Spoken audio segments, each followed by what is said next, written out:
Bonsoir à tous, on prend des nouvelles de l'église au Tchad, plus jeune église d'Afrique qui fêtera son centenaire en 2029. Le Tchad, parmi les pays les plus pauvres du monde, est frappé par une crise socio-politique et économique régulièrement dénoncée par les évêques du pays qui appellent à plus de justice et à un état de droit, notamment dans le contexte des élections du 6 mai dernier. Alors comment l'Église agit-elle auprès des plus pauvres et pour promouvoir la place des chrétiens? On va en parler avec notre invité, le père Emmanuel Koudangbe, prêtre jésuite tchadien. Mais pour commencer, quelques repères à retenir.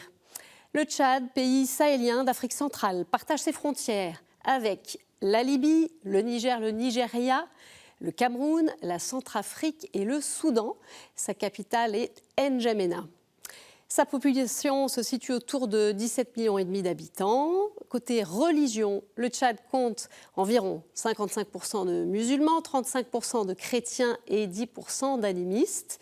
Basé sur une culture tribale, le nord du Tchad est majoritairement composé d'éleveurs musulmans. Au sud, ce sont des tribus animistes, devenues en bonne partie chrétiennes, qui vivent de l'agriculture. Tout de suite, je retrouve notre invité.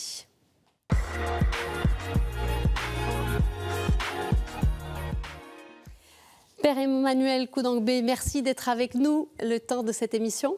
Merci beaucoup Stéphanie, merci pour l'invitation. En tout cas, je salue vos téléspectateurs et particulièrement ceux qui nous regardent depuis le Tchad. Je sais qu'il y en a beaucoup.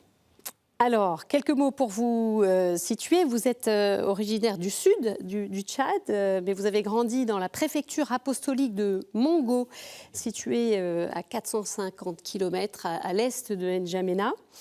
Vous êtes entré chez les Jésuites en 2008. Exact. Et vous avez suivi votre formation dans différents pays, au Cameroun, en RDC, puis en Côte d'Ivoire.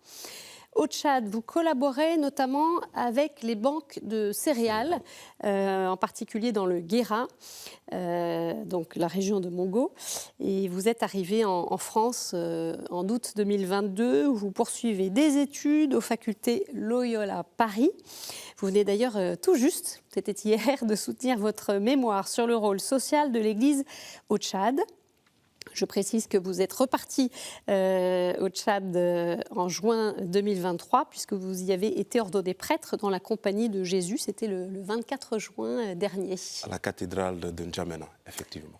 Merci d'être là. On voudrait peut-être déjà, dans un premier temps, savoir justement quelle est l'histoire des Jésuites dans l'histoire de l'Église au Tchad. Ok. Alors, l'histoire des Jésuites au Tchad commence par une histoire d'une mission particulière. En fait, c'est l'histoire d'un jésuite français, le père Frédéric de Belinaï, qui, alors, à l'automne 1931, rencontre un officier français qui lui parle du Tchad. Et lors de cette rencontre, le père Frédéric découvre en fait qu'il y a une bonne partie du Tchad qui n'a pas été évangélisée. Et donc le père redécouvre son envie pour aller en mission.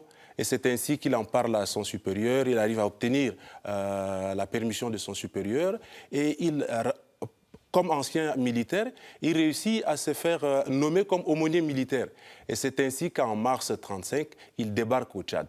Ça, c'est la première histoire. On part d'une histoire, d'une mission pratiquement personnelle à une mission de l'Église universelle de la Compagnie. Et il faut rappeler que le père Frédéric faisait partie de la province de Lyon. Et c'est ainsi qu'il arrive à, j'ai envie de dire, emballer toute la province dans cette aventure. Et en 1947, il réussit donc, de la part de son provincial, un convoi des jésuites qui arrivent au Tchad. Et très vite, ils occupent donc N'Djamena, appelé Fort Lami en temps, et puis Sar, Fort Archambault. Et c'est à partir de ces deux lieux que les jésuites vont, j'ai envie de dire, envahir le reste du Tchad, particulièrement la région du Guéra, le Bata et le nord. C'est-à-dire on part du nord au centre-est et au sud-est. Donc il y a des jésuites un peu partout dans le pays aujourd'hui? Absolument, absolument. Il y a des jésuites. Il y en a combien aujourd'hui, la présence jésuite est à réévaluer, mais nous sommes à Sar, nous sommes à N'Djamena, nous sommes à Mongo, nous sommes à Kiabé, particulièrement dans le domaine de l'éducation, dans le domaine de la santé et surtout dans le domaine du développement rural. Alors, Père, on en vient à ces réalités que vivent les chrétiens aujourd'hui au Tchad. Quel est leur quotidien ? Eh bien, le quotidien du Tchadien, des chrétiens en particulier des chrétiens en particulier, c'est d'essayer de vivre leur foi. Dans un contexte où le mensonge, la corruption, j'ai envie de dire les antivaleurs ont fait cité. Donc c'est difficile quand vous dites essayer de vivre leur foi. Bah oui, c'est essayer, c'est un défi. Pour moi, c'est un défi de tenir à la fois sa foi, la fidélité aux valeurs évangéliques, parce qu'ils sont constamment confrontés à la question du mensonge, à la corruption. Quand on vous arrête, il faut payer. Quand vous allez à l'hôpital, il faut payer. Pour l'école, il faut payer. Pour trouver du travail, il faut payer. Alors comment un chrétien peut vivre la sincérité de sa foi, la fidélité aux valeurs évangéliques dans ces contextes? C'est un combat, c'est-à-dire que le combat spirituel, il est quotidien avec les chrétiens. Donc il y a aussi la tentation de la corruption et du mensonge chez les chrétiens aussi? Ben absolument, puisque pour ceux qui devraient réussir, ils sont parfois obligés de payer. Moi, je pense particulièrement aux chômeurs, ceux qui ont eu beaucoup d'années d'études et surtout que notre formation nous prépare beaucoup plus à l'emploi, à la fonction publique. Les chrétiens, oui, les chrétiens. Ils sont mieux formés? Ils sont... Je crois les mieux formés, peut-être pas dire comme ça, mais plutôt, il y a beaucoup de chrétiens qui arrivent en situation de chômage et pour trouver du travail, il faut nécessairement payer, pour la plupart. Vous voulez dire qu'ils sont plus exposés, les chrétiens, au chômage que d'autres? Je ne dirais pas. En fait, c'est la situation de tous les Tchadiens en général. Mais en réalité, pour le chrétien qui doit affirmer sa foi dans un contexte de corruption, il est obligé donc de lutter, soit alors résister pour se voir empêché d'avoir d'emploi, ou soit alors céder à la corruption et se trouver dans une situation très complexe où il est obligé de porter ça dans un conflit avec la foi. Et donc pour moi, c'est un combat qui est mené au quotidien. La fidélité aux valeurs évangéliques est pour moi le combat du chrétien tchadien aujourd'hui. Que vous diriez de la place des chrétiens dans la société tchadienne aujourd'hui? C'est difficile? Alors dans certains cas, ils ont une place très importante. Ils sont assez respectés. Moi, j'ai des témoignages et des exemples qui font croire que, au moins, c'est des gens à qui on peut faire confiance, qui peuvent tenir parole. Ils sont, de ce point de vue, respectés. Sauf que, pour certains cas, j'avoue qu'ils sont un peu lésés. Parce que quand on prend, par exemple, au niveau, je prends, et ça, c'est mon propos et je l'assume, j'ai été frappé de voir que dans les décrets nominatifs, il y a régulièrement une omniprésence d'une certaine catégorie de la société. Les décrets nominatifs, c'est-à-dire, vous pouvez nous expliquer? Alors, c'est-à-dire les nominations au poste de gouverneur, au poste de préfet, au poste des responsabilités publiques. Oui. Je crois qu'à ce niveau, on peut le dire, ils sont vraiment lésés. Et même au niveau de l'emploi, je pense qu'ils sont vraiment lésés. Vous avez une explication là-dessus? Eh bien, il y a plusieurs facteurs. Je parlais tout à l'heure de la corruption. Donc, ils ne vont pas forcément rentrer dans ce jeu-là. C'est-à-dire qu'il y en a qui résistent, qui n'arrivent pas. Donc, ça freine. Ça freine, effectivement. Et il y a d'autres raisons, puisque dans la fonction publique, la plupart sont ceux qui occupent ces fonctions sont parfois pas des chrétiens. Et en fait, le favoritisme fait que parfois, ils sont délaissés. On favorise une catégorie de la société plutôt qu'une autre. Je ne dis pas forcément que peut-être c'est viser les chrétiens. Il y a d'autres souches, d'autres catégories sociales qui subissent la même cause, la même situation. Mais je pense qu'on ne devrait pas simplement subir une situation comme ça à cause de son identité religieuse ou à cause de son origine tribale. Je pense que c'est ça le problème du Tchad et je ne sais pas, c'est un problème qu'il faut poser. Quand je le dis, je sais que je prends le risque de me faire attaquer par tous ceux qui pensent que ce n'est pas la situation. Il faut accepter aujourd'hui qu'il y a un clivage qui est politisé et ceux qui payent le lourd fardeau, soit ce sont les chrétiens, soit d'autres catégories qui se trouvent en situation de minorité. Alors on va revenir avec vous, Père Emmanuel Koudangbé, sur les élections qui se sont tenues le 6 mai. Comment la prise de position des évêques, des chrétiens plus largement, s'est-elle manifestée ? Alors, pour la prise de position des évêques, nous avons eu la déclaration de la conférence épiscopale, je crois le 12 avril, qui appelait toutes les parties prenantes, tous les acteurs à leurs responsabilités. parce que je crois que les évêques ont vu venir la situation. Et donc, cet appel a été renforcé par le communiqué de l'archevêque de N'Djamena, et ça, Monseigneur Djitangar, qui appelait tous les acteurs aussi à leur responsabilité, mais cette fois-ci, il appelle les chrétiens à plus d'exemplarité. C'est-à-dire qu'il a demandé aux chrétiens de jouer leur rôle, de résister à la corruption, de résister aux pressions. Je pense que c'est pour un peu préparer les consciences, surtout des chrétiens, à vivre ce moment avec beaucoup d'exemplarité, de ne pas se laisser mené par ce bateau de la corruption, traîné par une catégorie qui veut plutôt faire passer un candidat qu'un autre. Donc la corruption qui pouvait aussi se vivre dans ces élections. Absolument. À travers les réseaux sociaux, on a vu ce qu'on a appelé peut-être l'achat des consciences.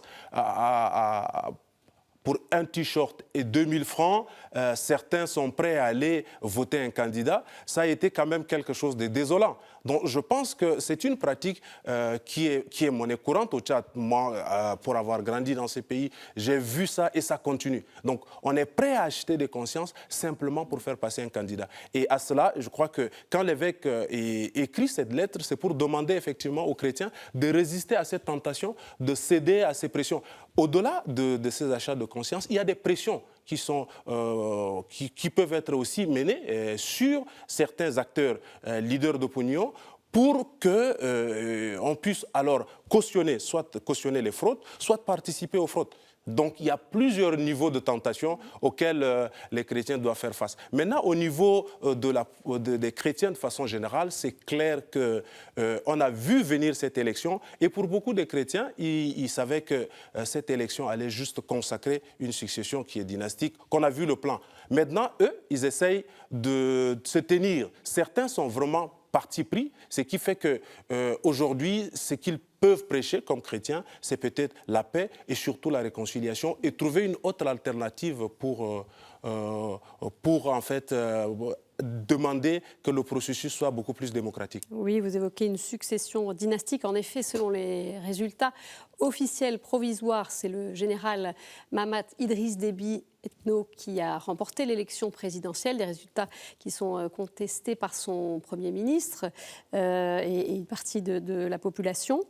L'Union des cadres chrétiens du Tchad, une association qui regroupe des laïcs catholiques, avait déployé des observateurs dans les bureaux de vote pour assurer la transparence du scrutin. Dans les 14 provinces où ils ont pu se rendre, sur les 23 que compte le Tchad, ils ont relevé des irrégularités. Douka Bokiamo Essaï, président de l'association, nous en dit plus. Dans la capitale N'Djamena, il y a certains bureaux de vote qui théoriquement existent. Les agents du bureau de vote étaient là et il n'y avait pas de matériel de bureau de vote. Donc, je vais parler ici, il n'y avait pas d'urne, il n'y avait pas d'isoloir, il n'y avait pas les documents. Il y a aussi certains bureaux de vote qui, au lieu de s'ouvrir autour de 6 heures comme prévu dans le texte, c'est vers 13 heures, 12 heures. Aussi, d'autre part, il faut noter, par exemple, dans le centre du pays, il y a certains de nos éléments qui ont été arrêtés par les agents de la sécurité, tout simplement sous prétexte que on n'a pas eu la lettre d'accréditation, alors que nous l'avons bien sûr.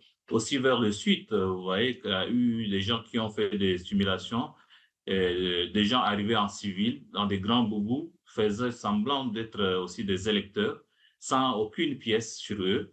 Nous, en tant qu'observateurs, nous, on n'a pas eu une pression à faire sur le Conseil constitutionnel, mais nous allons quand même faire des recommandations qui vont suivre le rapport que nous allons déposer pour leur exprimer ce qui s'est passé sur le terrain et qui devait être fait autrement. C'est tout ce que nous pouvons le faire pour le moment. Voilà des recommandations qui vont être transmises à la conférence épiscopale. Et cette information d'ailleurs qui nous a été communiquée par l'épiscopat du Tchad, il doit publier un message, les évêques vont publier un message sur ces élections. Quand les résultats définitifs vont être promulgués, ce sera au plus tard le 23 mai. Alors il faut dire, Père Emmanuel Koudangblé, que les évêques tchadiens, Ils prennent régulièrement la parole. C'est une église qui s'exprime pour dénoncer les maux du pays. Ils ont notamment publié un long message à Noël intitulé « Marchons ensemble dans la justice », un long message, voilà, avec énormément d'éléments pointés du doigt. Quels en sont les points clés ? Eh bien, je pense que c'est le lieu de rendre hommage à ces évêques qui ont le courage encore de dénoncer. Vu les contextes difficiles, ils le font et je pense que c'est tout à leur honneur. On a la tradition d'avoir justement le message de Noël, on l'attend avec beaucoup d'impatience. Et ce dernier message a été plutôt particulier par son ton. Et le titre le dit, « Marchons ensemble dans la justice ». Je pense que c'est un besoin et c'est une réalité, on avait besoin d'entendre ça. Le message est articulé, peut-être le message est articulé sur 3 points. Le premier point, les évêques confessent, c'est ce à quoi ils croient.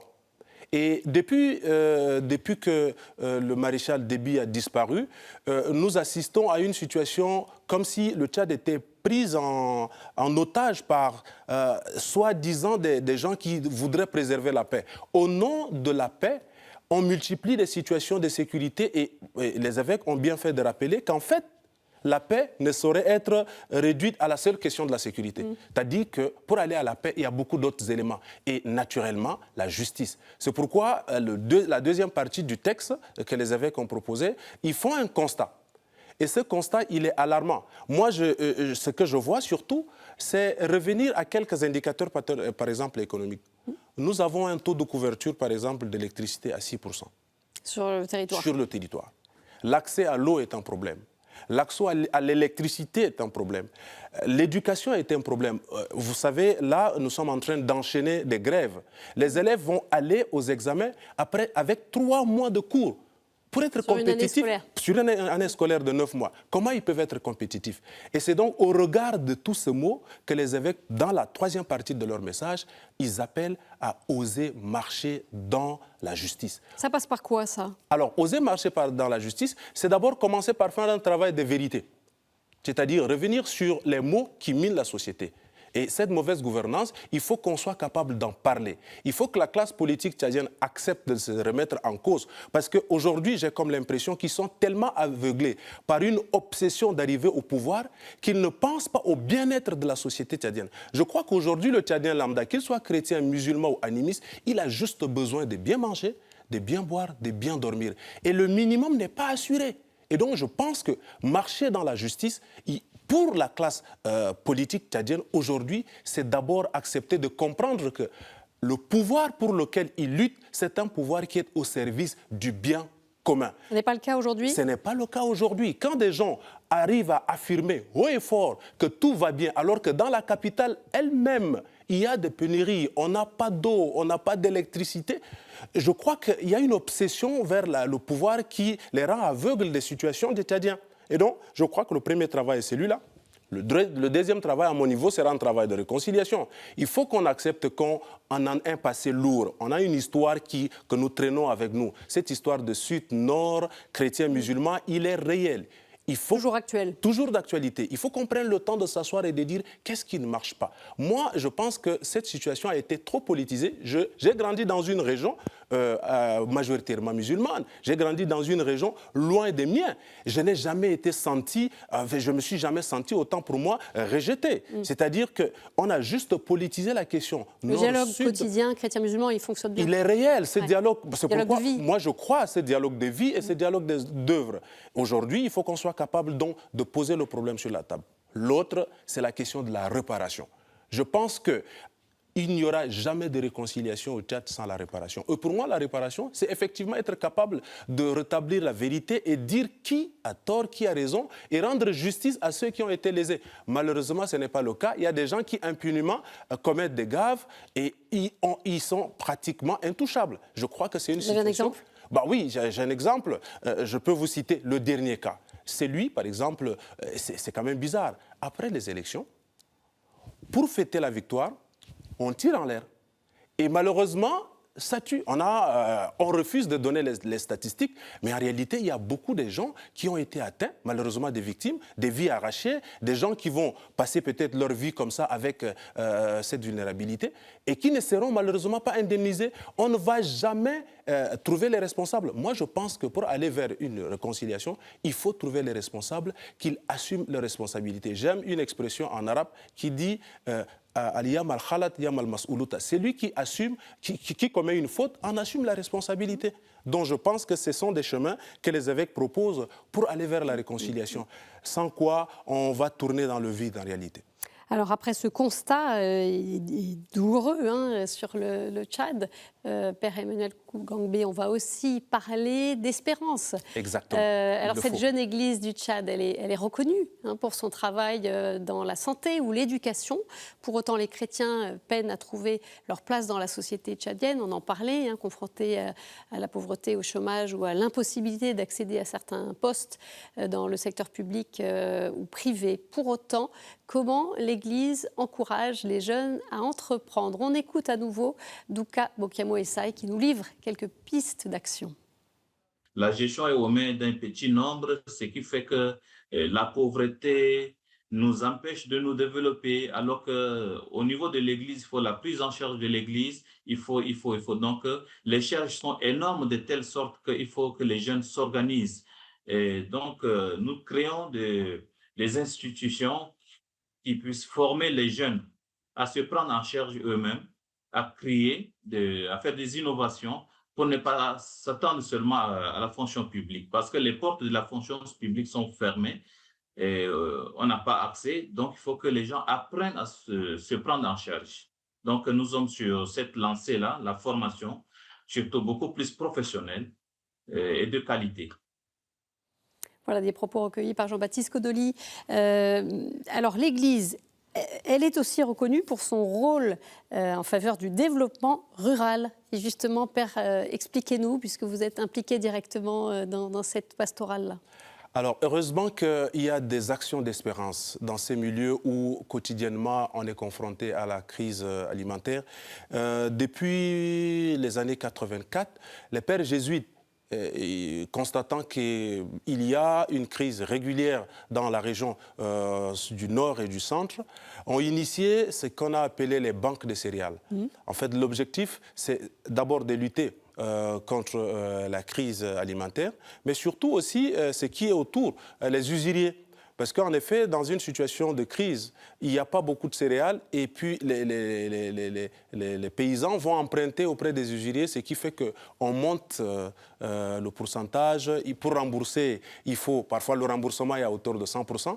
Et donc les pères ont dit, au lieu de répondre à une action ponctuelle, il faut la penser à long terme. C'est ainsi qu'on a pensé aux structures dénommées d'abord Banque de céréales, qui aujourd'hui est devenu un vaste réseau de environ 347 banques de céréales, c'est-à-dire à travers surtout la partie centre et septentrionale du pays. Ouais. Alors, l'activité, c'est d'abord effectivement la conservation des céréales, leur commercialisation. C'est quoi les cultures principales? Alors, les cultures, nous avons le mil, c'est que nous avons le mil rouge, le millet, le petit mil, les arachides. Alors, ils conservent, ils les commercialisent.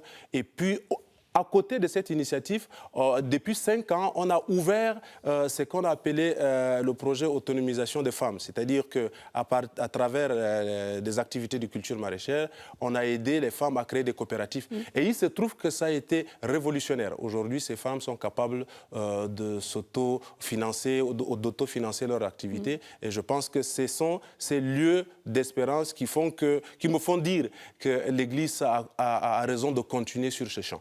Et je précise juste un dernier élément, l'Église aussi qui agit quand il y a des conflits entre éleveurs du Nord et agriculteurs du Sud. Il y a aussi une médiation qui peut se faire du point de vue de l'Église. Une toute dernière question, finalement, votre espérance, quelle espérance vous portez, vous, pour les chrétiens, pour l'avenir? Alors, moi, je pense d'abord que l'espérance que je porte, c'est la jeunesse et la vitalité de cette Église. Malgré les difficultés, quand je la vois en marche, quand je la vois à travers ses pasteurs, à travers ses fidèles engagés, et je suis content de voir l'UCC sur le champ de bataille, je pense que c'est une église qui est vivante et nous prions le Seigneur, nous continuons à prier pour que l'horizon vers lequel nous tendons effectivement les centenaires que nous allons fêter soit pour nous le lieu d'évaluer si nous sommes effectivement sel et lumière de cette terre tchadienne. Merci beaucoup, Père Emmanuel Koudangbe, pour votre éclairage. Tout de suite, c'est la chronique du monde.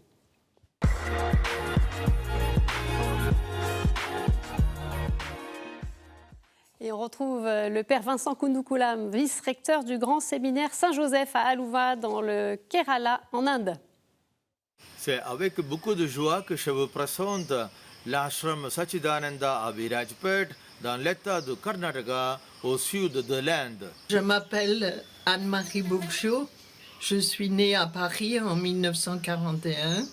Voulant vivre une vie de sannyasa, je suis venue en Inde en 1973. En arrivant en Inde, j'ai pris le nom d'Usha et les gens ici m'appellent Mataji. J'ai choisi l'Inde pour une expérience de sannyasa qui correspondait pour moi à une simplicité, d'une ouverture dans les ashrams que je n'ai pas trouvée à l'époque dans les monastères de France.